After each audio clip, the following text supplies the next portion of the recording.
What I'm about to show you are two of the fastest micro four thirds lenses to date, and I'm about to explode.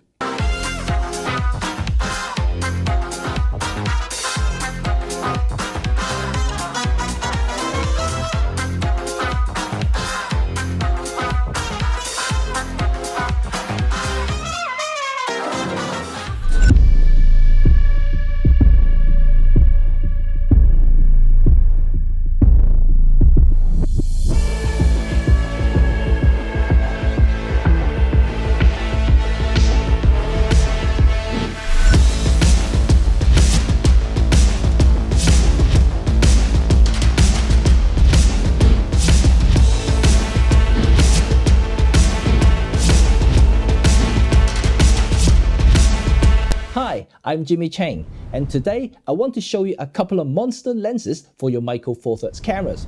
Both are fresh out of the oven, and I have been testing them over the past week. These are Zhongyi's Mitakon Speedmaster Cine series, 17 and 25mm T1.0. There's also a third lens in this series, 35mm T1, which was not available at time of filming. If you want to find out more about these lenses after this video, I have a link in the description so you can check out the official site. Disclaimer, this is not a sponsored video. Zhongy did lend me these lenses for an honest review. I have done some standard tests based on how I would use them and report my opinions based on what I see and how I feel about these new lenses. As London is still under restrictions, I was not able to utilize them for some cinematic filming.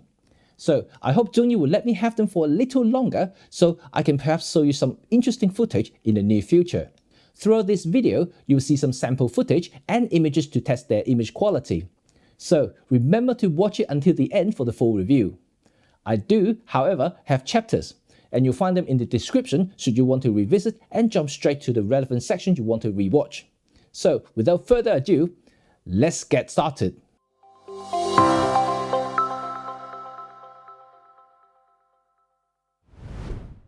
If you remember, I made the video about the Mitakon 17mm 0.95, an ultra-fast micro four thirds lens just a couple of months ago. It was an interesting lens with bags of characters and a relatively affordable price tag. This is basically who the maker of this Mitakon, Zhongyi Optics, is, and what they strive for: affordable, ultra-fast prime lenses for all modern digital mirrorless cameras. And these lenses generally divided into two groups. Speedmaster, lenses with ultra-fast aperture, which Zhongy also refers them as Bokeh monsters. Yeah, and you will definitely see a lot of that later in this video. And Creator, slightly slower lenses with unique features such as close-up macro capability and higher resolving power. What we're looking at here today are two of the latest Bokeh monsters, and also their first Cine series for micro four thirds cameras, the 17 and 25mm T1.0.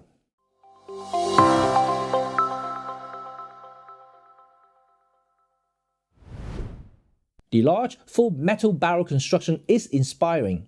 Both focus and aperture rings are toothed for use with follow focus modules, either on a rig or, like this one here, on gimbals. And they are very smooth too, just with enough dampening for that reassuring industrial feel. Like most Cine lenses on the market, they have standardized dimensions.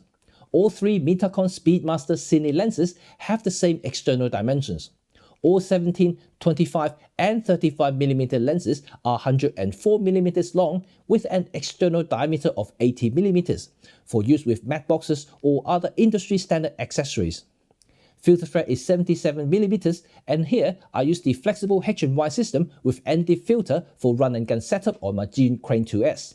The focus throw is long for more precise controls, and aperture is clickless for some smooth iris pull shots. Markings are also engraved with clear and bright yellow paint to ensure they won't rub off easily and easier for the operator to see. Overall, the build quality of these new Mitakon Cine lenses are excellent.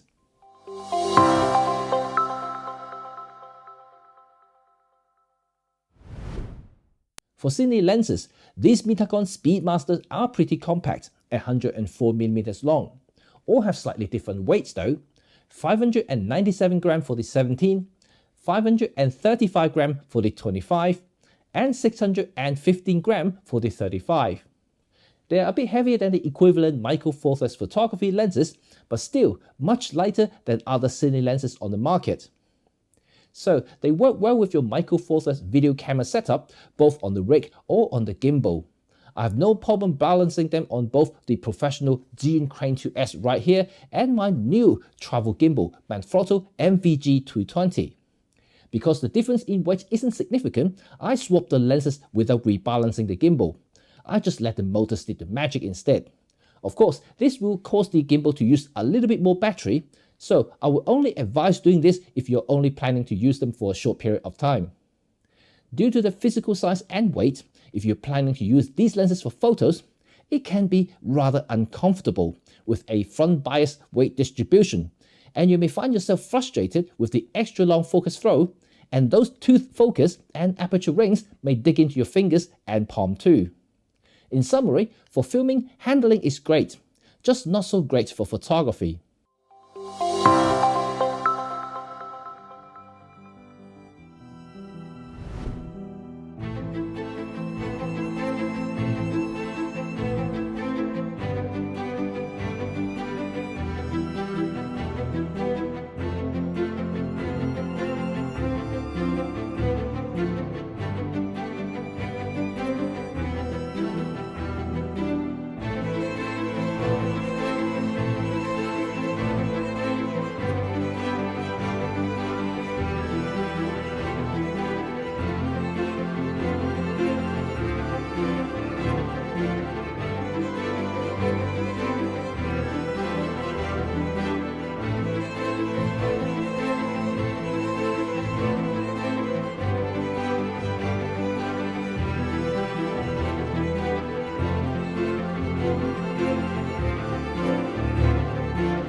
I call it picture quality here because we focus more on its overall image aesthetics and rendering. Rating cine lenses can be slightly different to photography lenses, as we are not staring at anything stationary for a long time. Everything is moving in videos, so the rendering of the lens attracts more attention than pure sharpness for pixel peepers. For that, I would say both Mitakon 17 and 25mm T1.0 have a rather interesting draw.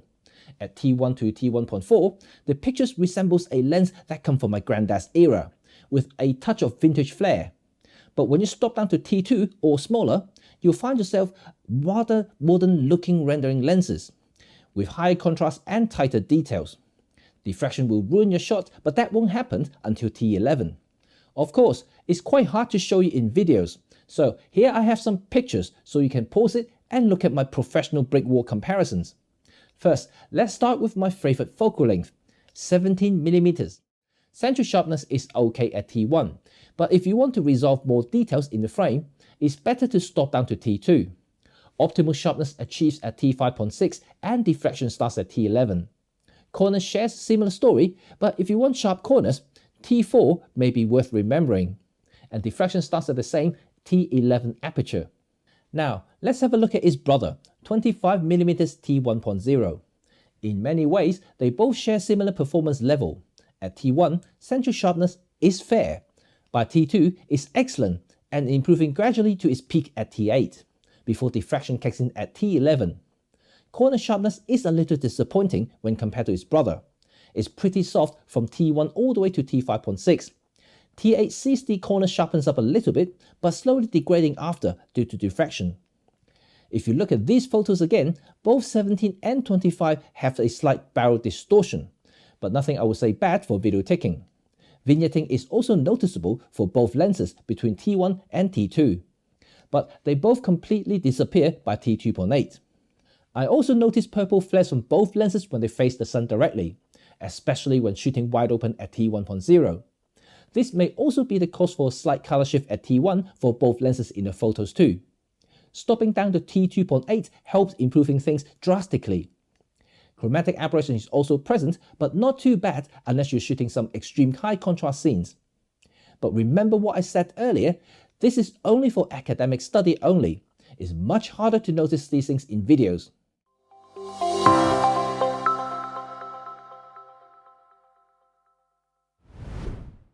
Earlier I said that cine lenses are all about rendering.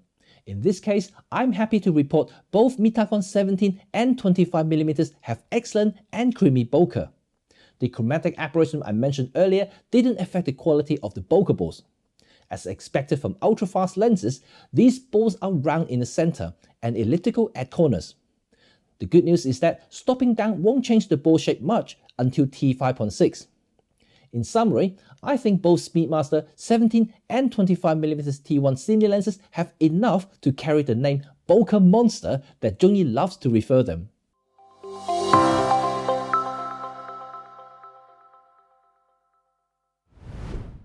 Generically, Cine lenses are better built than the photography cousins. Optics are usually more refined and have better optical corrections. These are also the reasons why they can cost a few times to a few dozen times more expensive than their stills equivalent. Zhongy enters the cine market with affordability in mind, with an aim to help more independent filmmakers to access specialized cinema equipment without having 3 day jobs or to sell an organ to afford them. For that, I salute them. At time of making this video, Zhongy told me that these lenses will be sold individually for $449 each or as a set, including all 3 Cine lenses, 17, 25 and 35mm T1.0 at an incredibly cheap price for $1,200. Remember, these are T1.0 lenses.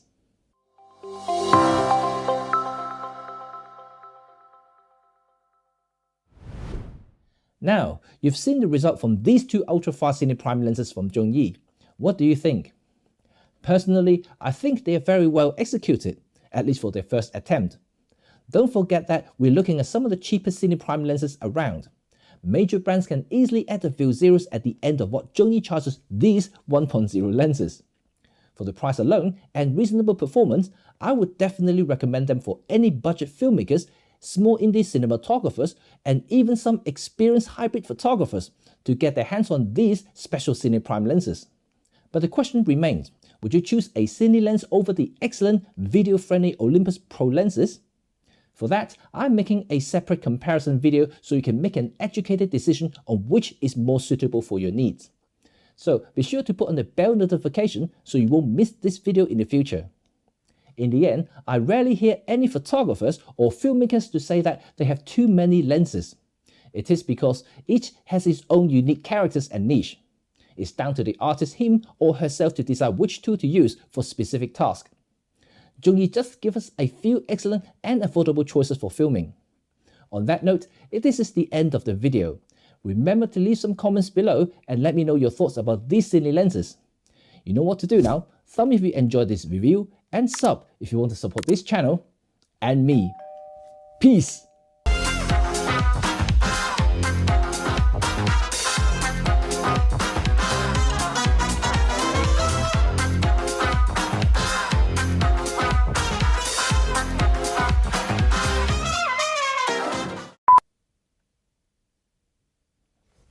Yes! Done. I really do like them. They're pretty cool. Pretty cool. Good. Very good. Whew. Great to have this Manfrotto gimbal. Very handy when you have a heavy setup. Yeah, better than monopockets. It's just different. And it's strong. This thing is strong, man. I'm telling you. It's good. Let's give you that extra reach if I want to. You wanna see? Oh, look at that. You wanna do this? Look at that.